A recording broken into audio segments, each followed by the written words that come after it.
इससे पहले मैंने एक वीडियो में कहा था कि दो परीक्षाओं की घड़ी आ रही है। उसमें से एक ये उपराष्ट्रपति का चुनाव था। ये परीक्षा थी प्रधानमंत्री नरेंद्र मोदी के नेतृत्व कौशल और संसदीय प्रबंधन की, उनकी पार्टी की, और राहुल गांधी और कांग्रेस पार्टी और विपक्ष की। राहुल गांधी की स्थिति ये देखिए, चुनाव था 9 तारीख को, यानी कल। पहले से मालूम था, तारीख पहले से घोषित थी। 8 तारीख को इंडी गठबंधन के सांसदों ने, जितने इलेक्टोरल कॉलेज के सदस्य थे, उन सबका एक मॉक ड्रिल हुआ कि कैसे वोट करना है। हालांकि दोनों पक्षों की ओर से हुआ, इसके बावजूद 15 वोट इनवैलिड हो गए। अब ये पता नहीं कि जानबूझ के किए गए या अज्ञानता में हुआ। राहुल गांधी 8 तारीख की रात में 10:30 बजे मलेशिया से लौट कर आए। जो मॉक ड्रिल हुई उसमें वो शामिल नहीं हुए। जो स्टडी सेशन हुआ, जो बैठक हुई, उसमें वो शामिल नहीं हुए।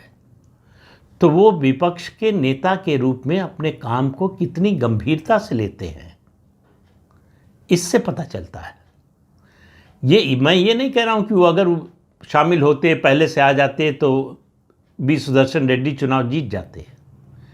लेकिन अगर विपक्षी पार्टियों का गठबंधन कांग्रेस पार्टी एनडीए के खेमे से 5 वोट भी, मैं कहता हूं 2 वोट भी जो है खींच कर ले गए होते, तो ये उनके नेतृत्व कौशल की और उसके अलावा राजनीतिक प्रबंधन की जीत होती, जो वो नहीं कर पाए। तो इसका मतलब है इंडी गठबंधन में ऐसे लोग हैं, ऐसे सांसद हैं जो प्रधानमंत्री नरेंद्र मोदी के नेतृत्व से प्रभावित हैं और अपनी पार्टी के विरोध में जाकर वोट देने के लिए तैयार हैं। याद रखिए, इस चुनाव में पार्टी का व्हिप नहीं जारी होता। इसलिए अगर आप पार्टी के उम्मीदवार के खिलाफ भी वोट दें तो आपकी सदस्यता नहीं जाती है।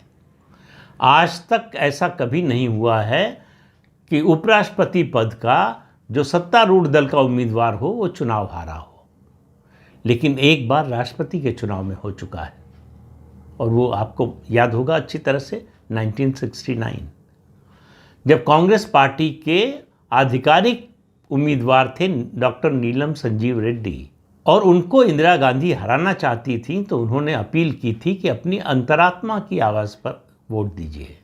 मतलब कांग्रेस का जो अधिकृत उम्मीदवार है उसको वोट न दीजिए।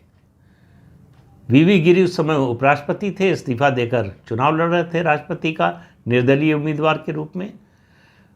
इंदिरा गांधी के तमाम समर्थकों ने उनको वोट दिया और आखिर वो राष्ट्रपति बने। नीलम संजीव रेड्डी, जो कांग्रेस के अधिकृत उम्मीदवार थे, वो चुनाव हार गए।